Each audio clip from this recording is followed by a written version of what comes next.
There exists a type of silence that devours from within, that feeds on our secrets until nothing remains but ash and regret.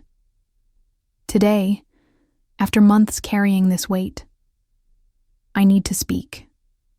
I need to tell what happened that night, when I discovered that the love of my life had prepared a perfect trap for me, a trap that I myself helped build, word by word, promise by promise. Have you ever felt like you were living a lie without knowing it? That all the certainties that sustained you were just carefully planted illusions? I lived that for 7 years. 7 years believing I knew the man who shared a bed with me, who shared dreams with me, who once swore to love me forever. At first, we were just 2 young people discovering love. I remember the early mornings when we talked about everything, even about the fears we carried. It was on one of those nights that he brought up the topic of betrayal. His words still echo in my mind like a distorted sound. If you ever betray me, I need to know immediately. If you're honest with me, if it happens just once, I think I could forgive you. Those words brought me a strange sense of security, as if he were offering me a safety net in case I stumbled in the future. How naive I was. How completely blind I was.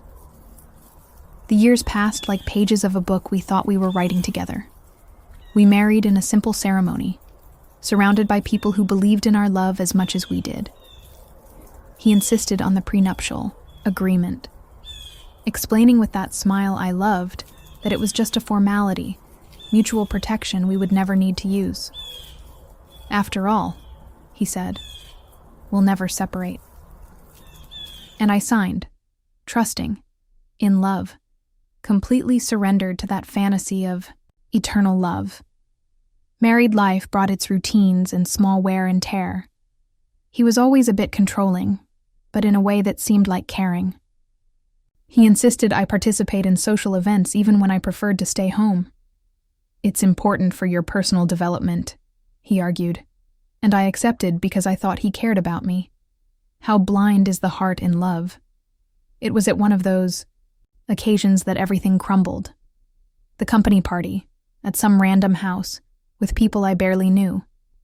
I didn't want to go, but he insisted so much that I ended up giving in. I drank more than I should have, trying to loosen up, trying to be the sociable person he wanted me to be.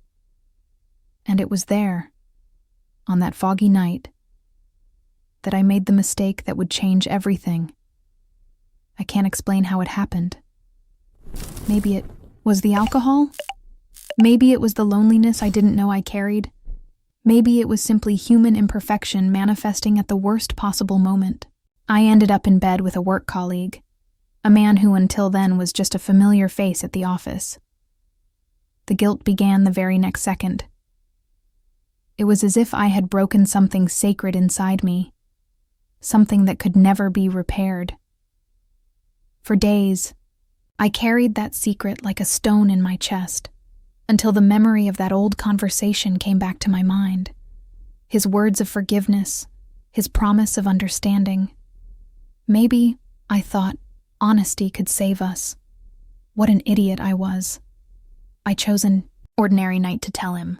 I asked if he remembered our conversation about betrayal, and I saw a strange gleam in his eyes when he said he remembered it perfectly. With my heart in my throat, I told him everything. Every detail, every moment of weakness, every tear of regret.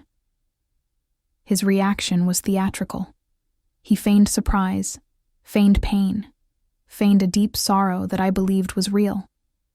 He left the house saying he needed time to think, leaving me alone with my guilt and my hope that love would be stronger than the mistake. When he returned 2 days later, he was a different man. Cold, calculating, almost cruel. And it was then that he said the words that completely destroyed me. Did you really think I was serious about forgiving? That was just a guarantee that you would tell me if you betrayed me. I never had any intention of forgiving anything. The world collapsed in that moment. I understood that I had been manipulated from the beginning, that this man I loved had planted a perfect psychological trap. He had created an environment where my honesty would be my own condemnation. The prenuptial agreement, which before seemed like an insignificant detail, transformed into the sword he would use to cut me in half. I discovered I was condemned to lose everything: the house, the assets, the future we imagined building together. He had planned every move with the precision of a chess player, and I was just a pawn that had finally fallen into the trap. I tried to talk to the man I had betrayed with, perhaps seeking some solidarity in shared guilt. His response was a silence that hurt more than any words. To him, I was nothing more than a problem to forget, a night he preferred to pretend never existed. My parents, when they learned about everything, reacted with a coldness that cut even deeper. "You dug your own grave," my mother said. "Now you'll have to deal with the consequences," my father completed. Even the people who should love me unconditionally turned their backs on me. I was left alone, completely alone. Today, months later, I still struggle to understand how I could have been so blind. How I could have trusted so much in someone who saw me only as a control project. He got what he wanted. He made me trust him enough to hang myself with my own honesty. There's a bitter irony in all of this. He punished me for being honest, for following exactly the path he himself had laid out for me. And the worst part is that, deep down, a part of me still wonders if I wasn't the one who deserved all this.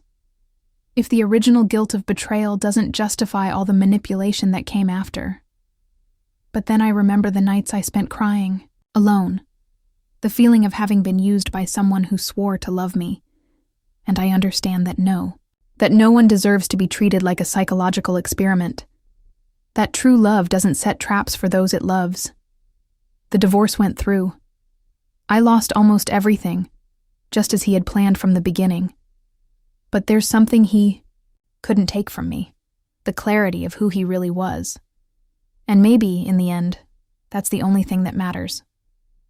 Today, as I rebuild my life from scratch, I carry with me a bitter but necessary lesson. Not all love is genuine, not every promise is real, and not every person who says they love you really knows you. Some just collect hearts like trophies, patiently waiting for the moment to display them on their shelf of victories. He won the game he created. But he lost something he'll never get back: the chance to have known true love. Because true love doesn't set traps. True love forgives, not by strategy, but by nature. And me? I learned that sometimes we need to break completely to discover what we're really made of. In my case, I discovered I'm made of a strength I didn't even know I had. A strength that allows me to tell this story today. Not as a victim, but as a survivor. The silence that devoured me from within finally found its voice. And that voice, though trembling, though wounded, still exists, still resonates, still reminds the world that not all games are worth winning, and not all victories are worth celebrating. There are scars that never completely disappear, but there's also a kind of peace that comes when we finally understand that we deserve more than crumbs of affection disguised as love, much more.